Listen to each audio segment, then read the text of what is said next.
your melanin, girlfriend. Pop your melanin. Pop your melanin, girlfriend. Pop your melanin. Girl, you black.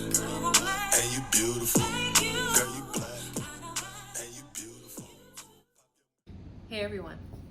Welcome back to Couch Conversations with Sasha Love. I'm your host, Sasha Love, and I'm so excited to have you back with me again today. Today's episode is actually a build up on the episode we had last week that talked about the definition of a positive mindset and the components of a positive mindset.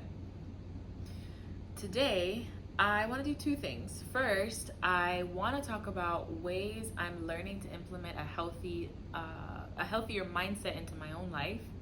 But I also want to kind of change the concept of a positive mindset to a healthier mindset. The reason, I'll focus on the second thing first, but the reason why I want to change positive mindset to a healthier mindset is because the term positive mindset can have its own connotation. And I felt that saying healthier mindset was a more all-encompassing term that I could use, I guess, for this particular topic. So you'll see me change that and kind of interchange between positive and healthier mindset or healthy mindset. I'm trying to lean more towards the healthier mindset. So without further ado, let's jump into the 3 ways that I am learning how to practice and put into put into my routine, or how can I say this? The 3 ways that I am personally trying to implement a healthier mindset. The first thing that I do is define what are the fundamental truths about who I am. In life, we'll go through experiences, both positive and negative. In life, we will encounter different people who treat us well and who treat us poorly and treat us somewhere in between. And sometimes it's difficult to separate those experiences from who we are. Sometimes it's difficult to separate negative experiences from inherent character flaws, and conversely, on the other side of that, it's sometimes difficult to separate positive experiences we have from our own belief of our self-worth. So in light of that, it's important to know what is true, because what is true about you will stand even in the face of things that go well, and even in the face of things that don't go well. What are fundamental truths? These are truths about who you are. You are loved. You are cherished. You matter. You have a purpose. You are not here by accident. There is an amazing plan for your life. The best is yet to come. Good things are coming your way, and a whole bunch of other things. These are fundamental truths that you have come to understand about yourself, that have stood the test of time, whether you're going through good things or bad things. And sometimes these are truths that perhaps people who are closest to us, people who really love us, have been reminding us of. That, hey, you are loved. Hey, you're capable. Yes, you are intelligent. Yes, you are creative. Yes, you have a very different perspective on certain situations. Yes, you are a problem solver. Yes, you are precious. Yes, you are invaluable, priceless. Yes, you mean something special to me. So take a moment, identify what those truths are, and write them down somewhere, say them out loud. You can note them in your journal, you can record them. But in some way, shape, or form, document or write down or put these truths out in a tangible form so that it could be something that you reference and go back to whenever you're going through a life challenge.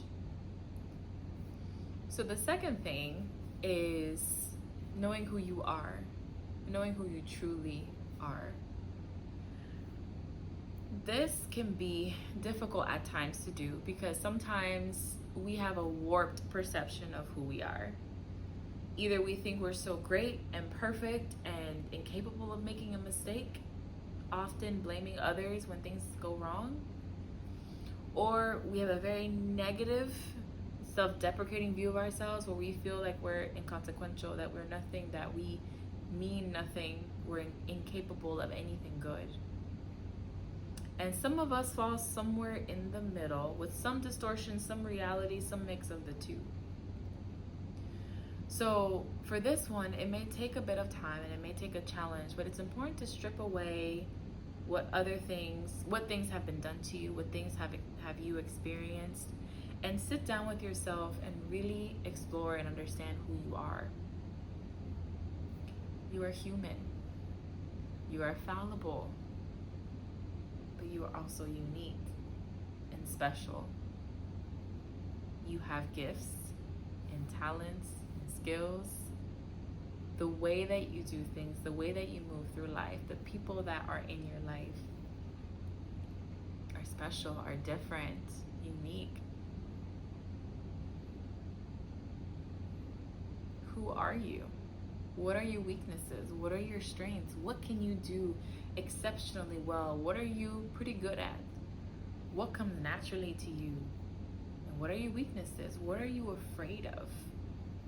Are you afraid of connection? Are you afraid of people getting close to you because you've been hurt in the past? Are you really good at complimenting people and making people feel special? Are you really good at people pleasing? Are you really good at not being able to say no? Are you really good at being quick to judge? Are you really good at closing people off? So sit with yourself. Understand who you are. Know your strengths and weaknesses. Understand your history. Sometimes this may need to be done with a trusted advisor, counselor, pastor, friend, or maybe in your solitude with God. Maybe in your time when you're in nature, spending time in quiet, meditating.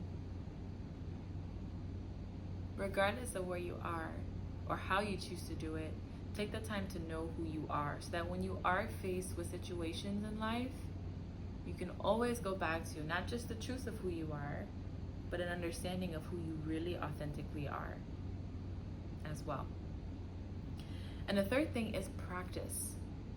Put into practice saying these truths to yourself over and over. Put into practice embracing and knowing who you are and spending time with yourself.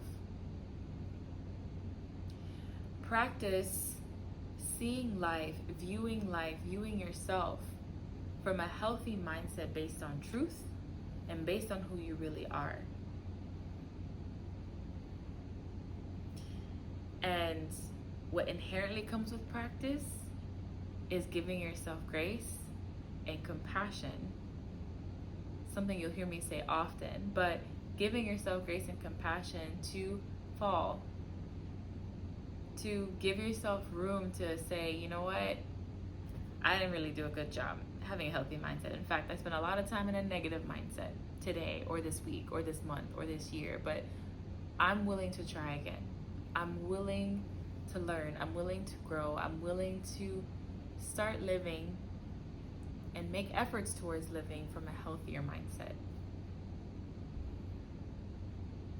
And why is all of this a big deal? Why does mindset matter? Well, because a lot of things start in the mind. A lot of things start within. Your heart, your mind, how you perceive the world, how you perceive yourself. That is such a key and important factor in how you move through life, how you make decisions, how you interact with people, and ultimately, in some ways, how you receive the blessings and the good that will come your way. On the other side, if you focus more on having a negative mindset, an unhealthy mindset, it can make it very challenging to embrace the good that is in your life. It can make it very challenging to be grateful.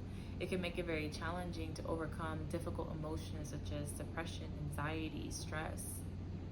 It can be difficult to see the beauty in life, and by extension, experience how meaningful, powerful, and beautiful life can be. What are your thoughts? I would love to hear them. What are your questions, your concerns, do you support it? Do you agree? Do you have a different way of implementing a healthier mindset? Do you think a healthier mindset is necessary? I'd love to hear from you in the comments below or via my email, all of which are in the caption below. So until next time, stay well. I pray that you are filled with peace and have a healthy mindset moving forward. Take care.